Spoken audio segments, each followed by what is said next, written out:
Hello, I'm Peter Machin. Welcome to my podcast. Unity Dow is a political powerhouse who writes crime novels in her spare time.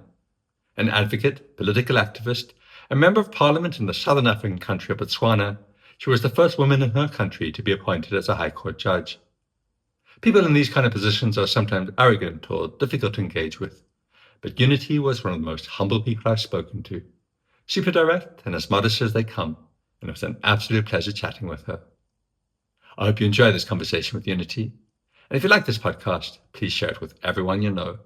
And don't forget to click on the like and subscribe buttons. Here's me and Unity. I just read Screaming of the Innocent. I thought it was very a riveting thriller. And what I want to know is how much of the story is rooted in your own experience? What do you mean own experience? You mean like killing somebody? Well, I hope not. No, well, obviously, like we're working in Botswana's legal system, and whether you have come across any cases like that, whether you had anything to do like that when you were younger, or anything like that. Okay. Well, you get stories about a child disappearing, and the suspicion that it was a ritualistic killing, all the time. Yeah. So obviously, it's something that it's in the public domain. And also, a few years ago, not a few anymore, I guess 1994, a particular killing happened in my village. Okay. That informed me a lot in writing the story. But the story is not really about any particular case. It's more informed by various cases, and also as an attorney, I have prosecuted at least one case like that. And so it is something that happened. Yeah. As the attorney prosecuting that case, did you find it quite emotionally difficult?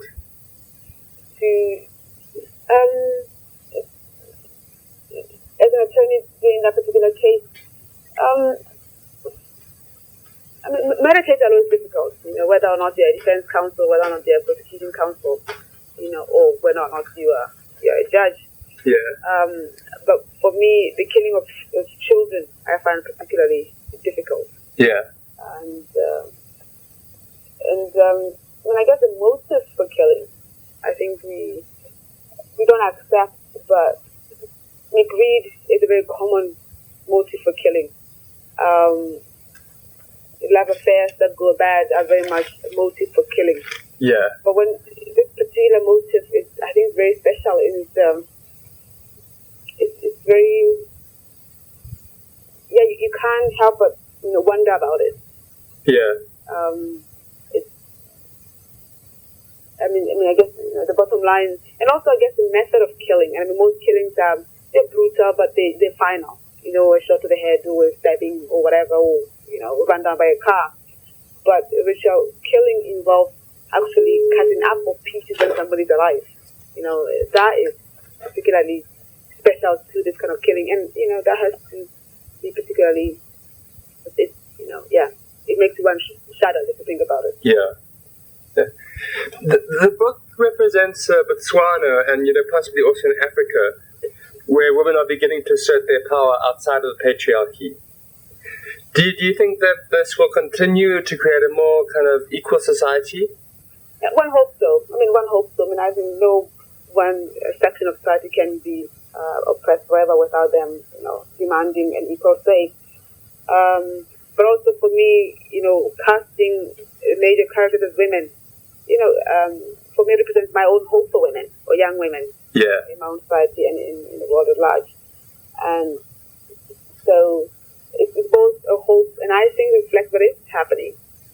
That women are more and more taking charge, in getting involved in decision-making structures, getting involved in areas where originally they were really male domain. Yeah. Do you ever feel like a conflict between kind of maintaining traditional structures and at the same time transforming them? Yes. I think it's a tension that is always there. It's a tension that always has to be massaged one way or the other. And sometimes you feel that, part of good old times go when they shouldn't have to go, and sometimes part of bad old times stay when they should have gone a long time ago. Yeah. And so I think it's a constant struggle. I think for me, raising my children, the way I live, and just society as a whole, it's really this constant friction between the old Africa and also the Africa that's changing. Yeah. And what aspects to be kept. And the people will always demand change. People will always change. People, you can't circumcise people. You can't tell people that we have to live in the old ways. Family structures are changing, and therefore the way family members deal with things or live within those family structures are going to change. The cash economy demands a different type of living than maybe the cash economy that we had maybe 50 years ago. So change is inevitable. Yeah. Okay. The book doesn't paint a very beautiful picture of men. Okay, for good reason, I think. Well, what I want to know, and this is kind of a personal question, I think, but do you think that it is in the nature of men to be violent and oppressive? Or do you think the structures of society are to blame? I think it's in the nature of human beings when when there are not enough structures to contain them, to do that thing. I don't think it's a feature of men at all. Okay. At all. I don't think so. I think we do bad things if there are no rules governing us. One of the things that prompted me to ask that question was I've got two female cats, and the one cat hasn't been spayed, and all these men cat come around and just treat her so badly, and then they beat my other cat up. For me, it was almost just a question of biology. I don't know about that. I don't know enough about that. I have no doubt that men and women are different. Yeah. In fact, we need to be different, if we're going to continue to have this very interesting tension, friction that is important for humankind. Yeah. I just really think there's a reason why I like purple and you hate purple. There must be something deeper than just the way I was raised. But I also would be very reluctant to say that men are by nature bad. Yeah. No, I'm not asking you to. Yeah. But in a kind of similar vein, to what extent do you think that women participate in their own oppression? We are really a result of our own culture. Yeah. We don't exist outside the culture. Yeah. I raise my boys, and therefore I'm also have to blame how they turn out. My girls, I'm also have to blame on how they turn out. Yeah. But on the other hand, young boys see men treating women badly. They don't know how else to treat women. Yeah. Young women see women being treated badly. They don't know how else to respond to boys who treat them badly. So it's a kind of a chicken and egg situation. Yeah. I think we are all to blame for the culture that we have. Of course, half of us don't have the same power that the other half has, and therefore they really share more of the blame because they have the power to change things. Yeah. Fully. Did you ever experience kind of aggression being a particularly strong woman in a particularly strong position? No, absolutely not. In terms of aggression towards me, no. And maybe that's part of the reason that I can write the kind of books I write. I don't know, or maybe that would be an indicator of someone who has been through aggression. I don't know, but no, and I've lived a fairly tame life. Yeah. Well, that's encouraging, if nothing else. Yeah. Thank you. Yeah. On a kind of different note, do you find it frustrating that your books have been published overseas before in Southern Africa? Yes, I do actually.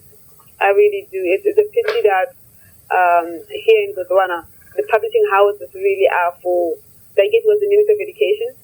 If the book is not going to be subscribed as a textbook, they won't touch it. They don't do trade publishing really. Okay. So that's the big problem. And even in South Africa, your books have had to be published in Europe and Australia first. And that's because my first book was published in Australia, and first, and my contract then anyways, said I'll offer my next book to them again. Okay. So when Double Story came along and said we published a book, I'm really happy about that. Yeah. Do you have any advice for young African writers? Oh my God. Where do I get off giving anybody advice? Because you've had experience. I just really think that there's great stories out of Africa, out of the periphery, if I can call it that. We've had a lot of, there's years and years and years, centuries of good work out of the old world. Okay, but I think we have a different story to tell and a different way of telling it. And I think that great works in the future are going to come from the third world. From India, we've already seen that. From Africa, it's really from where that's not been heard before. Yeah. And I say, I write actually more as a way of dealing with my. I write, really to deal with like a downtime for me. Yeah. I had this very serious work, where I had to make this very serious decision. But I write to calm down. I write to just really to express myself. And that's the first reason you write. You hope they're going to be published, and you are published. That's great. Yeah. And that people should be encouraged to write. I mean that we need more voices from Africa. Yeah. And I just really am amazed at how many great stories people have. Yeah. Africa is an amazing mix of people, where they came from, how they came, that there's always a story. Yeah. Almost more than other places. I think so. I mean, if you're living in, I don't know, Boston, what else can you tell me? Yeah. Another story on a train, or what can you tell me that nobody's written about? Yeah.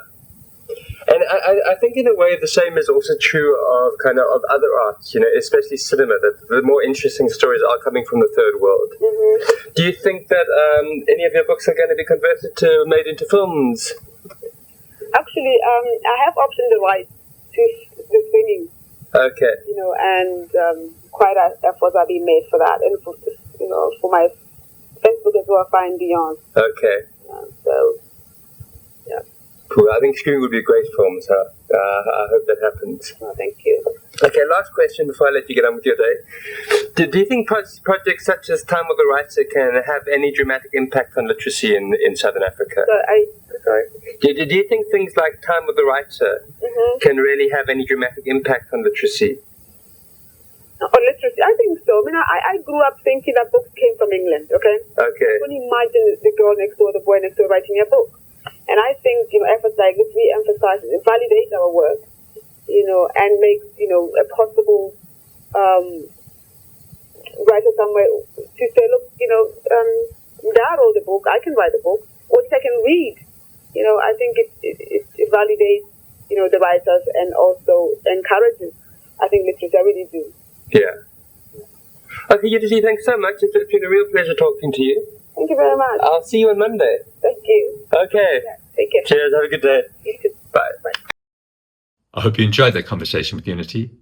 For sampling of Unity's books, go to talktopeter.com, where you'll find more conversations with creative minds, as well as playlists, recommendations, and other useful resources. Have a wonderful day or night, wherever you are in the world. And thank you for listening.